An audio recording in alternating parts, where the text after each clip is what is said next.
Hello students, hope you all are fine. इससे पहले वाली वीडियो में हम लोगों ने बात की थी centre of mass of a system of two particles. आज हम लोग बात करेंगे centre of mass of a system of N particles की। हम लोगों के पास एन पार्टिकल्स हैं, तो उस केस में सेंटर ऑफ मास की वैल्यू क्या रहेगी। जब दो पार्टिकल्स थे तो सेंटर ऑफ मास या फिर the position vector of centre of mass R की वैल्यू थी m1 r1 plus m2 r2 upon में m1 प्लस m2। आज हम लोग बात कर रहे हैं the system of N particles की। हमारे पास एक सिस्टम है जिसके अंदर एन पार्टिकल्स हैं, तो उस केस में पोजीशन वेक्टर की वैल्यू क्या होगी। For the system of N particles the value of position vector is summation i is equal to 1 up to n mi ri upon summation of mi i is equal to 1 up to n। अब पहले ये सीख लीजिए कि ये equation हम लोगों ने कैसे डिराइव की। जैसे हमारे पास दो पार्टिकल्स की वैल्यू क्या थी m1 r1 plus m2 r2। अब अगर मान लो n पार्टिकल्स है तो क्या वैल्यू बनेगी m1 r1 plus m2 r2 plus m3 r2 up to mn rn। इस तरीके से वैल्यू बनेगी। अपॉन में क्या बनेगा, जहां पर अगर m1 प्लस m2 था तो अब क्या बनेगा m1 plus m2 plus m3 plus m4 up to mn। तो उस चीज को आप लोग लिख सकते हो समीशन।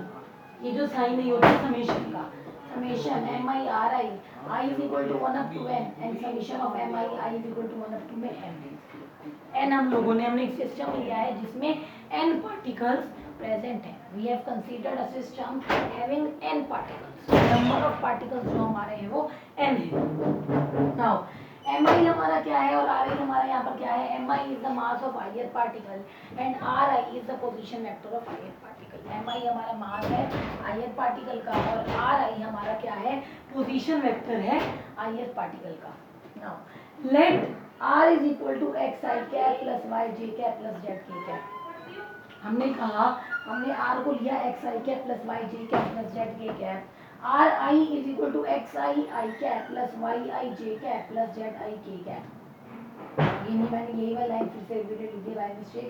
आप इसमें ओमिट कर सकते हैं और ये लिख लीजिए बस कि r is equal to xi cap plus yj cap plus zk cap and ri is equal to xi I cap plus yij cap plus zik cap.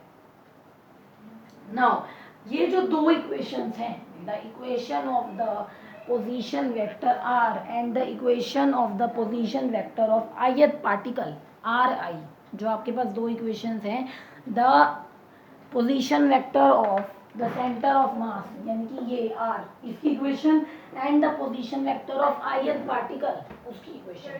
तो ये जो दो इक्वेशंस हैं, अगेन ये रिपीटेड है तो हम इसको छोड़ सकते हैं। ये जो आपकी दो इक्वेशंस हैं, you have to use these equation, you have to put these equations in this particular equation। ये जो दो इक्वेशंस हैं आपको क्या करना है कि इन दोनों इक्वेशंस को, इनके फॉर्मूलाज को आपने पुट करना है इस इक्वेशन में। क्या है ये equation, vector r is equal to summation mi ri upon M और i is equal to 1 up to n upon M summation mi I is equal to 1 up to में n। तो सब पुट करना शुरू करते हैं। r की जगह क्या आ गया भाई, xi cap plus yj cap plus zk cap is equal to summation i is equal to 1 up to n mi। ri की जगह क्या आया है, xi I cap plus yij cap plus zik cap. Put कर दिया, इससे ज्यादा मैंने इसमें कुछ नया नहीं किया। समीशन mi को आप क्या लिख सकते हो, समीशन mi है क्या m1 plus m2 plus m3 plus m4 up to mn है। समीशन mi क्या है कि जो जो पार्टिकल्स हैं उनके मासेस को जब आप प्लस कर दोगे तो ये समीशन mi आ जाएगा।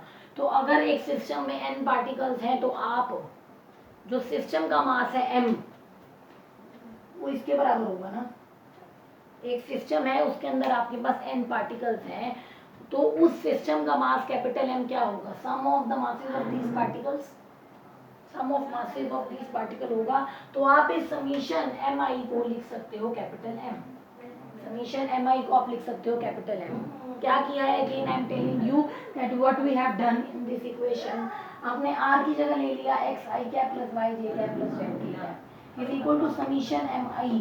ri की जगह आपने क्या लिया है, xi I cap plus yij cap plus zik cap upon में क्या है समीशन mi जो कि क्या होता है m, that is nothing but equal to capital M।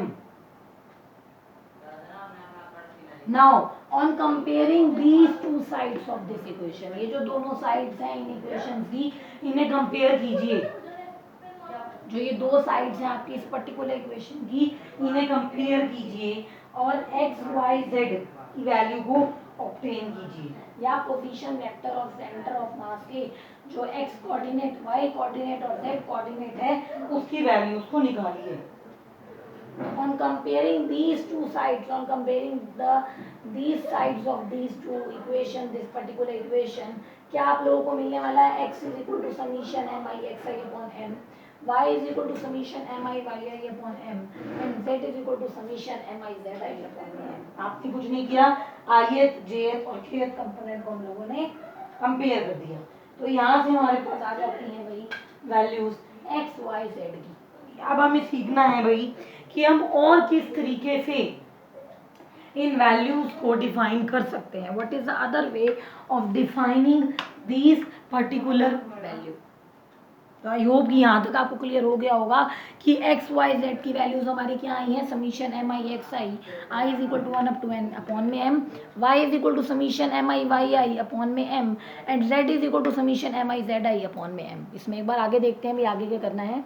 Now अब एक पर्टिकुलर केस है भाई कि हमने जो समीशन में टर्म्स ली हैं, जो हमने टर्म्स समीशन में ली है, चाहे वो एक्स आई वाली है, चाहे वो वाई आई वाली है, चाहे वो जेड आई वाली है, उस टर्म को हम लोगों ने इंटीग्रेशन में क्यों कन्वर्ट किया, या फिर जो इक्वेशन लास्ट इक्वेशन जो इम्पोर्टेंट इक्वेशन बनती है, जो लास्ट इक्वेशन हमारी है, वो इंटीग्रेशन फॉर्म में क्यों होती है, क्या रीजन है। हमने समीशन, हम ऐसी क्या कंडीशन है कि हम समीशन वाले को हमने इंटीग्रेशन में चेंज कर दिया। अब ये देख लेते हैं। As a spacing between particle is small, we can consider body as a continuous distribution. Let us divide a body into n elements having masses delta m1, delta m2 up to delta mn। कहता है क्योंकि particles के बीच की जो spacing है वो कम है, तो हम उस बॉडी को कॉन्टिन्यूअस डिस्ट्रीब्यूशन की तरह ले सकते हैं। We can consider body as a continuous distribution. Let us divide a body into n elements having masses delta m1, delta m2 up to delta mn। तो जो आपकी तीन इक्वेशन थी x, y और z वाली, वो इस तरीके की फॉर्म ले लेंगी। जो मासेस mi की फॉर्म में थे वो डेल्टा mi की फॉर्म ले लेंगे। ठीक है। अब क्योंकि हमने कॉन्टिन्यूअस डिस्ट्रीब्यूशन लिया है, कॉन्टिन्यूअस डिस्ट्रीब्यूशन का मतलब होता है इंटीग्रेशन का आना। किसी भी क्वेश्चन में कॉन्टिन्यूअस डिस्ट्रीब्यूशन आ जाए तो एक चीज साफ समझ लेना कि वो ये कह रहा है कि आपने जो पूरे टर्म्स का जो निकालना है, जो एडिटिव जो एक टर्म बन के आएगी वो इंटीग्रेशन वाली होगी। कॉन्टिन्यूअस डिस्ट्रीब्यूशन का मतलब क्या है कि एक इंटीग्रेशन वाली टर्म आपकी बनने वाली है। ये होता है कॉन्टिन्यूअस डिस्ट्रीब्यूशन का मीनिंग। तो इसीलिए हम लोग summation delta M I X आई को इंटीग्रेशन एक्स डी एम लिख सकते हैं, summation delta M I Y आई को हम इंटीग्रेशन वाई डी एम लिख सकते हैं, और summation delta M I Z I को हम इंटीग्रेशन जेड डी एम लिख सकते हैं। Therefore, यहाँ पर जो आपने जो तीन इक्वेशंस ऑब्टेन की हैं, इन तीन इक्वेशंस को आप लोग यहाँ पर रिप्लेस कर सकते हो। क्यों? क्योंकि summation delta M I X आई को आप इंटीग्रेशन एक्स डी एम लिख सकते हैं, summation delta M I Y आई को आप इंटीग्रेशन वाई डी एम लिख सकते हो, और summation delta M I Z I को आप इंटीग्रेशन जेड डी एम लिख सकते हो। आगे आने वाले टाइम में मैं आपको कॉन्टिन्यूअस और डिस्क्रीट, दो तरीके के डिस्ट्रीब्यूशन होते हैं, कॉन्टिन्यूअस डिस्ट्रीब्यूशन और डिस्क्रीट डिस्ट्रीब्यूशन, किस तरीके से इंटीग्रेशन डेरिवेटिव ये सब टर्म्स ली जाती हैं, मैं आपको और अच्छे से एक आगे आने वाले कॉन्सेप्ट में मैं आपको क्लियर कर दूंगा। तो अभी के लिए ये चीज दिमाग में बिठा लीजिए कि हमने यहाँ पर समीशन वाली टर्म को इंटीग्रेशन में लेना है। We have converted a summation term into an integration one। अब ये जो तीन आपकी वैल्यूज हैं, इन तीन वैल्यूज को आप लोग इन इक्वेशंस में पुट कर सकते हो। तो coordinate of centre of mass क्या बनने वाले हैं, 1/m integration X D M, 1/m integration Y D M, and 1/m integration of Z D M. 1/m integration x dm, 1/m integration y dm, and 1/m integration of z dm। तो ये तीनों क्या है हमारे भाई, ये ith, jth और kth component है सेंटर ऑफ मास के। मैंने कहा था कि position vector of centre of mass को हमने कैसे लिखा है, r is equal to X I cap plus Y J cap plus Z K cap. तो ये तीन क्या है हमारे सेंटर ऑफ मास का ith, jth और kth कंपोनेंट है. These three are the ith, jth and kth component of center of mass. So इन तीन इक्वेशन से आप एक जनरल इक्वेशन लिख सकते हो कि r is equal to 1/m integration r dm. और पेपर में क्या होता है भाई, पेपर में वो ये सब चीजें नहीं पूछता, पेपर में वो डायरेक्ट ये क्वेश्चन लिखता है 5 नंबर में 6 नंबर में, और वो आप लोगों को कहता है कि proof this equation, proof this value of the position coordinate of centre of मास. तो ये चीज पेपर में पूछी जाती है. तो आपके अपने लिए अंडरस्टूड है कि आपको आज का जो पूरा मैंने आर्टिकल करवाया है वो आपको प्रूव करना है.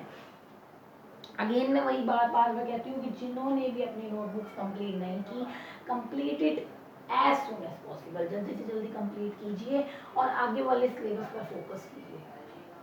And we are going to continue the next topic from the next video. We have completed the topic, the center of mass of a system of n particles. Thank you. Be regular with the videos. Study hard.